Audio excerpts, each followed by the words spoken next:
Hello students, welcome to your science class again. Earlier we have studied about rocks. Rocks are made up of minerals, or the minerals are the building blocks of rocks. There are three kinds of rocks on the basis of their formation. First was igneous, second was sedimentary, and third was metamorphic. Igneous rocks such as granite and basalt are formed when magma cools either below or above the surface of the earth. Sedimentary rocks such as limestone and sandstone are formed by the deposition of sediments in layers, and metamorphic rocks are formed as marble or slate are formed when igneous or sedimentary rocks undergo some changes due to heat and pressure. Now we will learn about the wealth from rocks. Rocks are used as building materials for extracting metals and as gemstones in jewelries. तो rocks का अभी तक हमने formation पढ़ा, three kinds के होते हैं ये, इग्नियस, सेडिमेंट्री एंड मेटामॉर्फिक. अभी हम उनका बारे में पढ़ेंगे कि ये कहाँ कहाँ यूज़ होते हैं और द यूजेस ऑफ रॉक्स. तो rocks are used in as building materials. Building material में यूज़ होते हैं फॉर एक्सट्रैक्टिंग मेटल्स एक्सट्रैक्ट करते हैं किस में से, रॉक्स में से. और जेमस्टोन्स मिलते हैं हमें रॉक्स में से. जेमस्टोन क्या होते हैं, जो प्रेशियस स्टोन्स होते हैं जो ज्वेलरी मेकिंग में यूज़ किए जाते हैं, उनको बोलते हैं हम जेमस्टोन्स. और लास्ट होता है फ्यूल्स. फ्यूल्स क्या होते हैं, जो कि मटेरियल होते हैं, can be made to react with other substances, उनको बोलते हैं हम fuels. So we can say a fuel is any material that can be made to react with other substances so that it releases energy.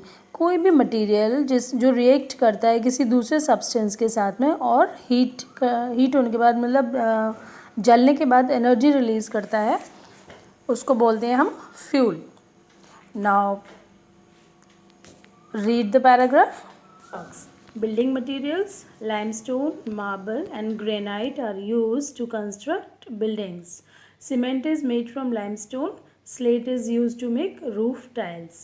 Now metals, many minerals that make up rocks contain metals. Rocks containing metals that can be extracted are called ores. For example, magnetite is an ore of iron. It has a property of attracting objects made of iron.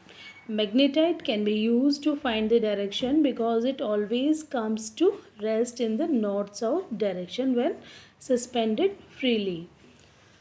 Gemstones, many minerals are found in the form of crystals. They are hard and can be cut and polished into beautiful stones called gemstones. Rubies, diamonds, sapphires and emeralds are gemstones used to make jewelry. Now come to the metals again. Metals can be extracted from ores. Metals किससे मिलते हैं, ore से. Extract किए जाते हैं, निकाले जाते हैं ore से. बट ores क्या होते हैं, ores are natural rocks or sediments that contains one or more valuable minerals, typically metals. मतलब ये पिक्चर्स जो आ रही हैं आपकी स्क्रीन पर, ये सारे ores हैं. तो डिफरेंट मेटल्स के डिफरेंट ओर्स होते हैं, उनके अलग अलग नाम होते हैं. एक ओर में कई सारे मेटल्स भी हो सकते हैं, तो उनको जब सेपरेट किया जाता है, और जैसे सपोज आयरन का ओर का नाम है magnetite. Magnetite is an ore of iron. It has a property of attracting objects. तो ऑब्जेक्ट मैग्नेटिक प्रॉपर्टी है, लोहे की चीज़ों को अपनी तरफ अट्रैक्ट करता है. तो उसमें से क्या निकाल सकते हैं हम, आयरन को निकालते हैं. Magnetite can be used to find the direction because it always comes to rest in north-south direction when suspended freely. Now the second is gemstones.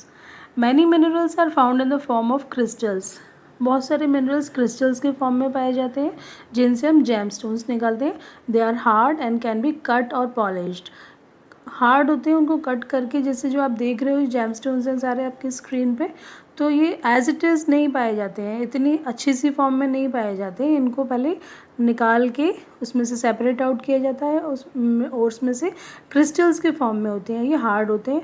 फिर इनको कट और पॉलिश किया जाता है, उसके बाद ये जेमस्टोन बन जाते हैं जो इतने ब्यूटीफुल लगते हैं देखने में. जैसे रूबीज़ है, डायमंड्स है और sapphire, emeralds are gemstones used to make jewelries. तो jewelries में यूज़ होते हैं, प्रेशियस होते हैं.